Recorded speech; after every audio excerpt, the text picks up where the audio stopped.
Hi guys, আজ আমি তোমাদেরকে একটা নতুন জিনিস দেখাবো আর সেটারই প্রস্তুতি চলছে এখানে। অনেকের কাছে হয়তো এটি চেনা একটি ফল, কিন্তু অনেকের কাছে অজানা। তো যারা এটিকে চেনো তারা অবশ্যই কিন্তু কমেন্টে জানিয়ে যেও এটার নাম কি। আমাদের এখানে এই ফলটিকে ফলসা ফল বলা হয়। তোমরা কি নামে জানো সেটা যেন জানাতে ভুলো না। আরে আরে, এতক্ষণ তো সব ঠিকঠাক ছিল, হঠাৎ করে এই হনুমানটা কোথা থেকে চলে এলো? ফল গোড়ানো যেমন তেমনই, এরা তো এখানে খেতেই ব্যস্ত।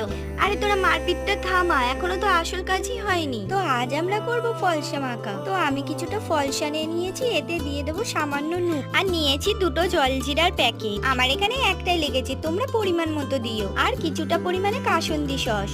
সুন্দর স্মেল আসার জন্য কিছুটা কোচানো লেবু পাতা। তো কেউ যদি ঝাল খেতে পছন্দ করো, এখানটায় কিছুটা কুচানো কাঁচা লঙ্কা ইউজ করতে পারো। আমরা লঙ্কাটাকে অ্যাভয়েড করেছি। তো তারপর ভালো করে মেশানোর পর ওদেরকে দিয়েছিলাম, আর রিভিউটা ওদের মুখ থেকেই শুনে নাও।